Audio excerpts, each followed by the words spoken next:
Terry again. All right, we've built a website.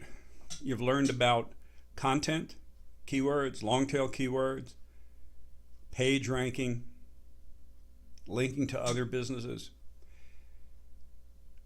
What we're going to talk about now is shortcuts. Pay money to the front page. When I was describing how a website is built, let me go back a little bit.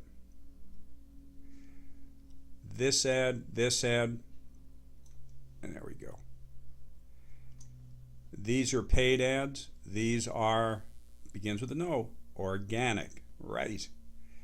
So we've covered how to impact the organic ads. Now we're going to go into how do you get here or here. If your website goes live today, how can you be here tomorrow? It's easy. Very, very easy. With that, I'm going to go over here to, whoops, remove the box. There we are. This is Kuzia, Intelligent Marketing, and the young lady, as you're going to hear, does an exceptional job in explaining what goes into campaign, ad groups, keywords when you pay for them. And she does a much better job than I do. And again, it runs just a few minutes.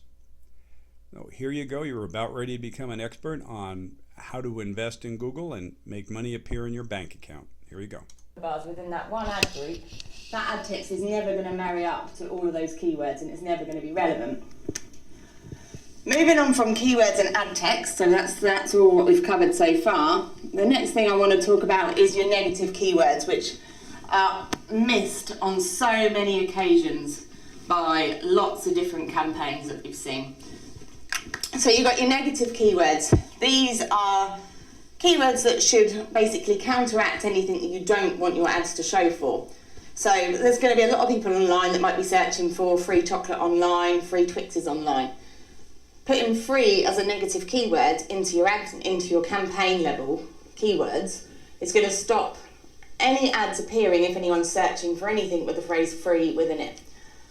So that's your negatives. The next thing that you want to look at and pay attention to when you're creating an account is your budget that you want to set. Now, the budget is set at campaign level. It's a daily budget that you can allocate, and that should be something that you can afford to pay on a daily basis. Following that, you then want to set your keywords or ad group bids. These are called maximum CPCs, and these are going to tell the search engines what you're willing to pay per click. So don't overinflate these, and don't put a really low CPC in there, because your ads aren't going to be shown. Now, that sort of covers the basic campaign structure. I have written a blog post that's going to go alongside this video, so do check that out. We've got diagrams and stuff in there that should help you sort of structure your campaign accordingly. The final thing I want to go through is the importance of measuring the success of your PPC campaign. AdWords, Yahoo, MSN Ad Center, they've all got similar functionalities, and they all measure the same elements of a PPC campaign. These are your clicks, so how much traffic you're driving on each of your ads and keywords. Impressions, so you've got impressions, and that's how many times your ad is displayed within the search results. You've got your click-through rate, your CTR, which is essentially your clicks divided by your impressions. Anything above 5% is deemed a good click-through rate, so that's something to aim for. Following that, you've got your spend. Now, spend is something that you really want to keep track on. You don't want to be spending over and above. You want to make sure that your PPC campaigns are converting and generating a healthy ROI for you, otherwise there's no point in running them. Next up in tracking, we've got your conversions. All three platforms allow you to put a piece of code on your conversion page, so you can see which keywords are actually generating a conversion for you. So another really important measurable here. Following that, you've got your conversion rate. which is again essentially your conversions divided by the number of clicks. So how many clicks is it taking you to convert a lead or a sale or a purchase? And finally, we've got the cost per conversion, which is again something that's really an important factor to look at when you're managing a PPC campaign, because you don't want your cost per conversion to be more than what you're actually paying for that item or that service in the first place. So that's it from me. Like I say, there is a blog post that's going to be going live with this video as well, so do check that out. And if you've got any questions or want some further information, follow us on Twitter, like us on Facebook, or sign up to our blog. Thanks. Alrighty. It's not as complicated as it seems. When you're dealing with only a few words, such as process server, licensed, bonded, Mesa, Gilbert, Chandler process server, they're all very doable. And people will search for those by name, and you will be right at the top. We're moving on. In this next video, they're going to be talking about free search engine optimizing tools, 11 of them that you can use. A lot of the stuff costs money, much of it doesn't. And the more you invest, again, now and learn, the more money you'll put in your pocket later. And even though it may seem daunting, it's really not that hard once you get into it. With that, we'll go ahead and get this video started and learn about free SEO tools and how to use the top 11 of them. Hi, my name is Michael Rolfe, a digital marketing executive here at Kuzai. Today I'm going to be talking to you about some free SEO tools that you can use. If you have a business and you're looking to improve results, or if it's a new website and you want to get some SEO traffic, these tools should help you out. I'll go through the list. It's a common list of things that need to be addressed if looking at a website from an SEO perspective, and the first one is keyword research. Most people start with the Google keyword tool, which is a great place to start. You can put in a C word and it will come down with a list of alternative related terms. Alternatively, you can put in the name of a URL of your site or a competitor site and get another list of relevant terms. Some slightly newer features are the keyword grouping and the searching by category that you might be interested in. But do be aware that a lot of the number of search query result numbers are not as accurate as you might think they are. And I've seen some research that says that this could be out by a factor of 10 or more, especially with the low volume search queries. Something else that you can use to tie into this is Google Insights, which will show you graphs of the search queries over time, but they don't give you figures. So it's just for finding relations between sets of keywords. Next, once you've got some keywords and you've got them grouped, is to look at some competitive analysis. So you can look on Google and find what the chances are of you ranking compared to your competitors, how many other competitors are trying to rank for that term, and the strength of those competitor sites. So, go into Google, type in the name of the term, have a look at the search engine results pages.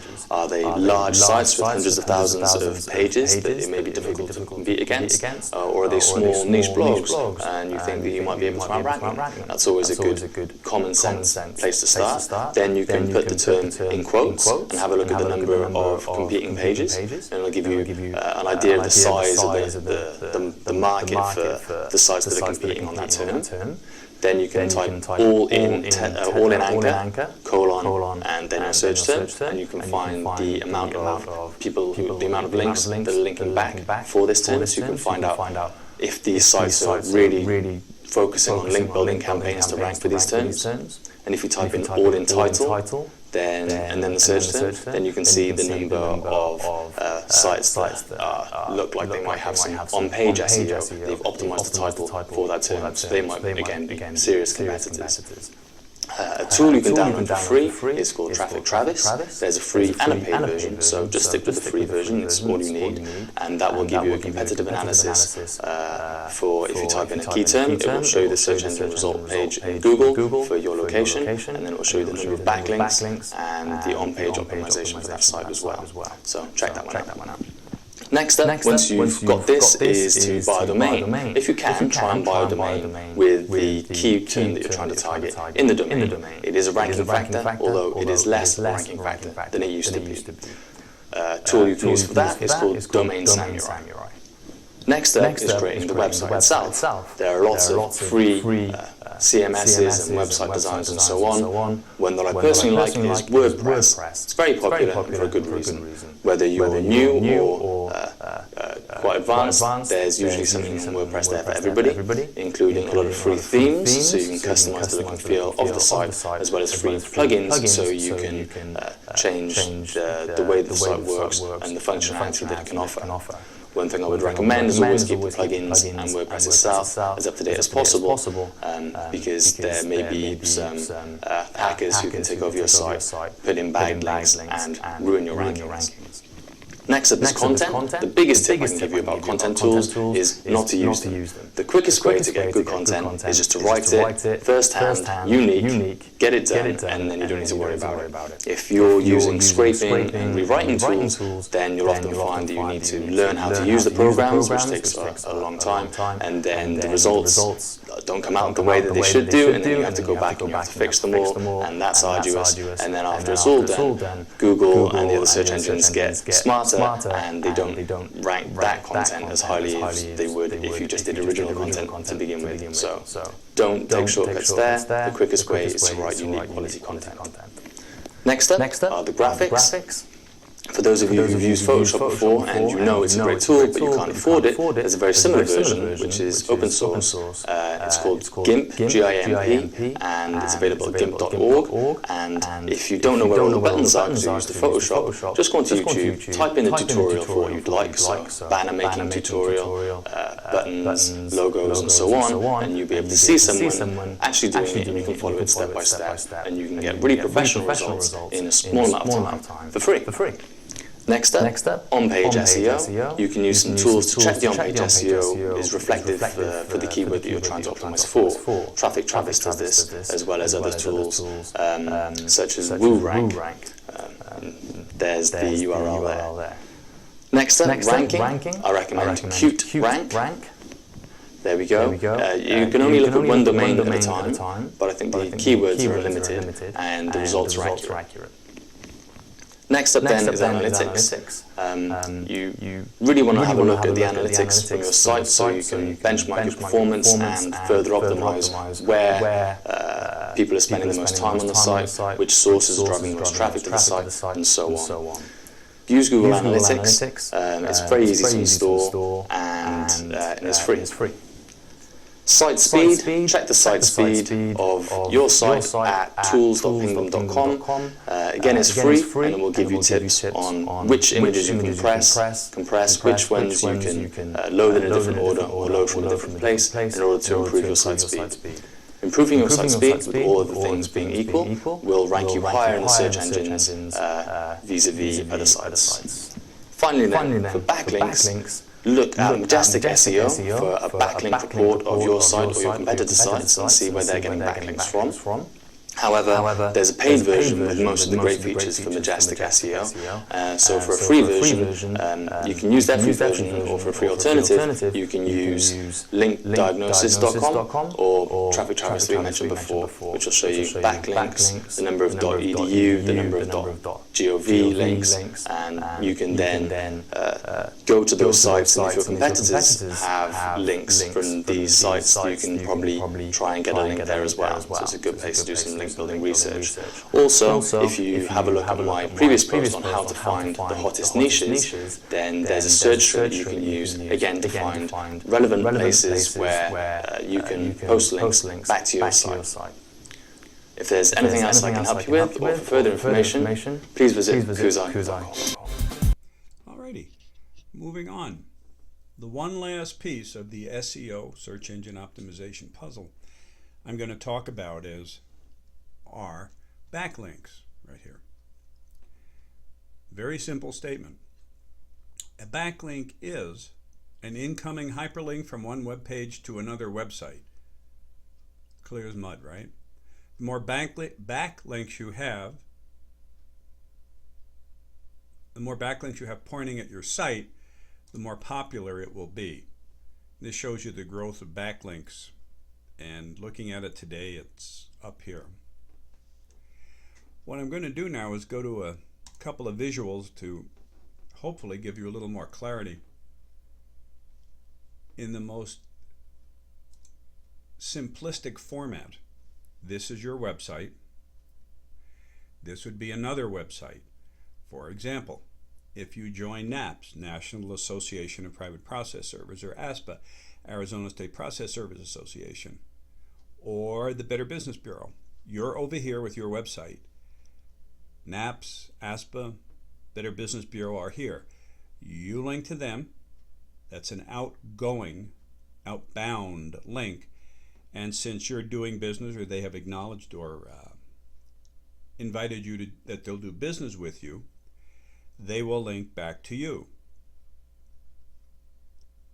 When you put your website active on the very first day, Google calls it a page rank importance 1. The highest is a 10. That would be government websites, Xerox, IBM, GM, Chevrolet, NFL, the power Amazon powerhouses. They're way up on the top. You're not going to get any of those sites to link to your site here. It's not going to happen. You can link to them, but it's not reciprocated. So to take this one step further, if you have a car repair shop, you want this site linked to you, this site linked to you, another site linked to you, and going back the other way to get you more credibility. Going one more, as you market or create additional links, and I'll go over a video on how to do this, it's not that difficult. You get 5, 6, 8, 10 relevant web pages pointing to your site. If someone's out here on this site searching for or looking for process serving information, at a court website, for example, they will be linked directly to your website. Your website, the court's website, sites linked to them, and it becomes a massive spider over time. This is what your goal is, building it one link at a time. For example, if this particular ball is the Better Business Bureau, then these are all of the other members. And they will benefit from their link here, your link here, and vice versa. To show you how this works, going back to the Mesa Process Servers website, or search rather, going down here to All About Serving. They have one link which they pay for, and that's all right because it works for them. 1 is good, 2 is better, 4 is terrific, 16 is even better yet, and so on. But they link to PayPal because that's who they do business with, and PayPal links back to them. PayPal's about a PR page rank 8 or 9, if not a 10. So that's a good, competent link. However, they don't have NAPS, they don't have ASPA, they don't have Better Business Bureau, so they do not have the backlinks going to them. So they're not fully optimized. To come down here to Mesa Process Server, I'll show you a mistake they've made. Again, they have no backlinks to speak of, with the exception of the Corporation Commission. The Corporation Commission, you can link to them for trade name, Secretary of State, and so on. They can link back to you. But the problem here, when I click on it, it's not a good link. It's like walking the plank. It's when you get to the end of the link, it goes nowhere. That does not do anybody any good. So you've got a link, backlink, broken link. Once you set the links up, and as you can see, all these little tricks and little ninja ideas will get your site, given time, here in the organic portion of the listing. Yes, it's possible to bump serve now. Yes, it's possible to bump all about serving in the others because I did it for years. It just takes consistent, persistent effort.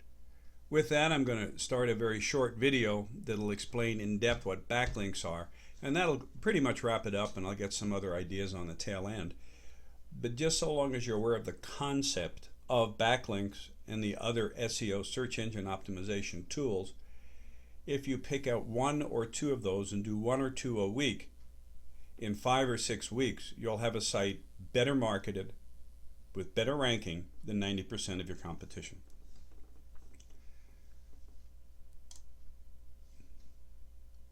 So with that, I'm going to go ahead and change a few things, and I'll see you on the other side. Alrighty, this is what the heck is a backlink? And you're looking just for the general ideas. On the front end, the gentleman's trying to sell you some services, just ignore that. But the content he provides about 60 or 90 seconds into the video is excellent. With that, here we go. Joe Lawrence with Internet Brings. And today I want to share with you an awesome tip that is going to teach you how you can get your website to the top of the search engine results, right? So our goal is to help get your web page to the top of the search engine results and get on the first page of Google when your clients are searching for your services or your product on the internet. And we've named the video, What the Heck is a Backlink? And how can they get my website to the top of search engine rankings? So let me explain this to you. On the left, over here, we've got your website. All right, let's say your website's got a menu on the left-hand side, right? Like many websites do. And then on the middle of the site, you know, on the right-hand side in the middle here, we've got your content. Maybe it's articles that you've written, or perhaps it's your hours of operation, or your testimonials, or pictures of your business, etc., etc. So here is your website. We'll call that A. Right? And here is someone else's website. It's another web page. We'll call that B. Again, I'll draw just a sample. It doesn't really matter what the layout is like, but here's another website. So a backlink is essentially your URL, your .com, your web page. So let's use an example of I don't know. Let's go with you're a plumber. So we'll call you nycplumber.com. That's going to be your web page for this example. So a backlink is essentially your URL, which is nycplumber.com, showing up on someone else's web page, on another web page. This could be a friend of your site, it could be the Chamber of Commerce, it could be a social media site like Twitter or Facebook, or a social bookmarking site, etc. Point being that your URL showed up on their web page. So maybe they wrote, hey, check out NYC Plumber. And when your client clicks on nycplumber.com, they're brought to your webpage. Makes sense? And your webpage here is nycplumber.com. Okay? So just a quick recap.